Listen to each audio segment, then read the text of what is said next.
Xenoblade Chronicles X was released all the way back in 2015 on the Wii U, however, it's now coming to the Nintendo Switch on March 20th. X Definitive Edition is a thorough remaster with enhanced graphics and a bunch of convenience features.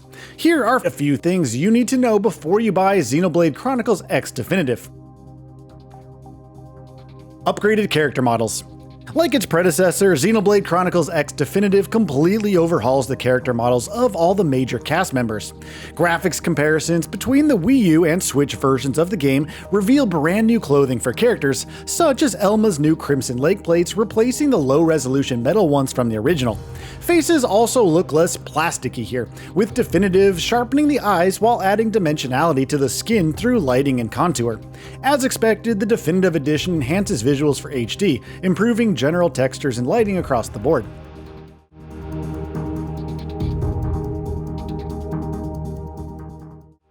Doesn't include Japan-only content. In case there was any doubt, yes, the Definitive Edition includes all of the DLC that the original Japanese version added to international markets. However, it has been confirmed that the Japanese-only outfits, as well as the customization features for Cross, are omitted from Xenoblade Chronicles X Definitive. New story elements.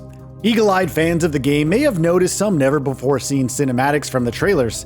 It has been confirmed that, indeed, Xenoblade Chronicles X Definitive Edition features new story content seamlessly woven through the game. It's likely these new bits of story tie up loose ends of Lau's story following the events of Chapter 12. As a delightful bonus for audiophiles, additional music has been composed to accompany the new story elements. Party swap feature. It was truly a pain to recruit squad members to your party in the original. You had to travel all the way over to NLS and individually search them out to add these characters to your party. This was a colossal pain, considering the 12 recruitable characters in this game. Definitive thankfully eliminates all of that busy work with an active party menu, which can swap party members in and out whenever you are in Mira.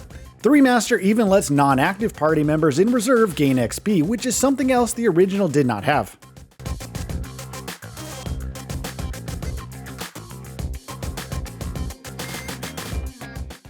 Two new characters and 2 additional skills.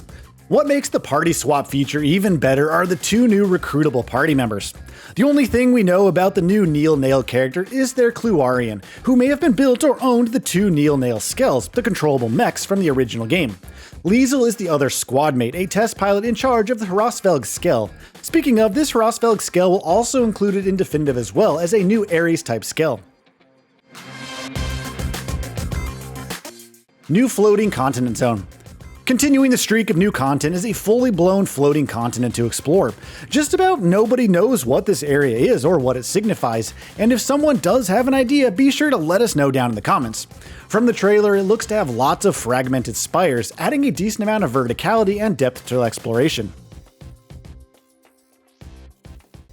Blade level and field skill levels are gone. Xenoblade Chronicles X Definitive trimmed some of the fat that tended to bloat out the original experience. Some of the bloat in question was Blade level, a tiered rank that unlocks certain missions as well as improving field skills. This additional leveling system has been axed to let players access basic missions based on story progress and obtain field treasures immediately upon discovery. New quick cooldown meter. Waiting to use abilities is a core part of Xenoblade Chronicles X's gameplay identity, and X Definitive smooths this process with a backup quick cooldown meter. Arts still have specific cooldown times, but the quick cooldown meter allows players to bypass art cooldowns as long as the meter is not depleted. No doubt this reserve cooldown bank will make aspects of fights easier, but if it makes for a smoother and more engaging combat experience overall, it may be worth it. Mission item location markers. The Definitive Edition goes further with its convenience features with new dedicated item location markers. The follow ball item performs this helpful deed by clearly marking mission-specific items right on the map for you to locate.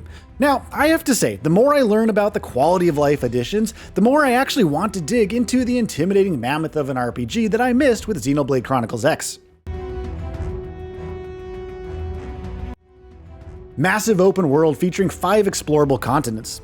And mammoth it is, truly, with its 5 gigantic open-world continents and the large multi-district city of New Los Angeles. Size doesn't necessarily promise a better game, of course, quite the opposite in some cases, but Xenoblade Chronicles X boasts a whopping 154 square miles. Just keep in mind, Breath of the Wild has 140, a vast area made even more exhilarating through the seamless scale traversal. There are a multitude of different scale units for sale around Mira, all with upgradable components and, even get this, insurance, which is used for repairs. And the 5 continents are varied in their biomes and wildlife as well, which is appropriate given the hunting and gathering aspect of this game. Character Creator. Aiding in the game's vast sense of scale and immersion is the ability to craft your own unique character. The Definitive Edition doesn't add any additional customization elements in this regard, so you are stuck to still choosing between some predefined faces and hair templates without the ability to shape a face from scratch. Still, the various accessories, outfits, and general improvement of faces help spruce up the character customization. Battle System. For the uninitiated, combat within the Xenoblade Chronicles X game typically revolves around actions, known as arts, set to a cooldown timer. You attack enemies in real time, but must manage arts cooldowns and buffing/healing the party through QTE's Soul Voice system. Now, it's an interesting blend of MMO design and active time battles, and with the convenience features that Definitive adds, it's more accessible than ever.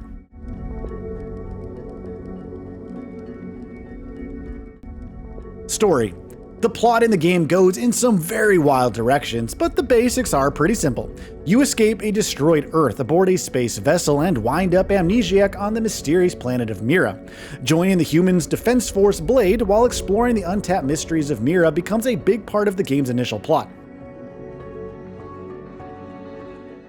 So, what are your thoughts on this? Go ahead and share them in the comments below. And if you like this video, please subscribe to the channel and enable all notifications by clicking the bell icon to get new video updates. We upload every day and would really appreciate your support. Thanks for watching.